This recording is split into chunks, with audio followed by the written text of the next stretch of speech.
दोस्तों, आज की उर्दू डिक्शनरी में आपके साथ शेयर कर रही हूँ लफ्ज़ इब्तिसाम और दूसरा लफ्ज़ है इब्तिला। सबसे पहले देख लेते हैं कि लफ्ज़ इब्तिसाम का क्या मतलब होता है। इसका मतलब होता है तबस्सुम, मुस्कुराहट, शगुफ्तगी। हिंदी में इसके लिए प्रफुल्लित, मृदुहास, स्मित और उल्लास जैसे शब्द हम इस्तेमाल करते हैं और इंग्लिश में स्माइल और चेयरफुलनेस। जुमले में इस तरह इस्तेमाल करेंगे कि अच्छे काम करके हमारे लबों पे जो इब्तिसाम आता है उसको बयान नहीं किया जा सकता।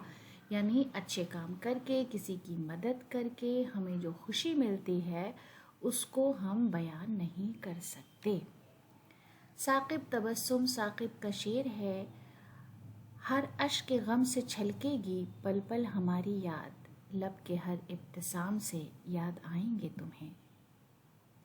उसके बाद दूसरा लफ्ज़ है इब्तिला, जिसका मतलब है बला, मुसीबत, उफ्ताद, आफत, बदबख्ती, आजमाइश और इम्तिहान के मानों में भी ये इस्तेमाल होता है। हिंदी में दुर्भाग्य, कष्ट, पीड़ा, संकट और दुख। इंग्लिश में distress, misfortune, suffering, calamity, adversity और ट्रायल जैसे अल्फाज इसके लिए हम इस्तेमाल करते हैं। जुमले में इस तरह बोलते हैं, इब्तिला के वक्त सब्र से काम लेना पड़ता है। यानी अगर कोई वक्त है जो दुख का है, मुश्किलात हैं जिसमें, उसमें सब्र से काम लेना पड़ता है। अदा जाफरी का एक शेर है, बस एक बार मनाया था जश्न महरूमी, फिर उसके बाद कोई इब्तिला नहीं आई। तो दोस्तों, इसी खूबसूरत शेर के साथ आज का वीडियो ख़त्म करते हैं। अगले वीडियो में आपसे फिर मुलाकात होगी। वीडियो देखने के लिए बहुत बहुत शुक्रिया।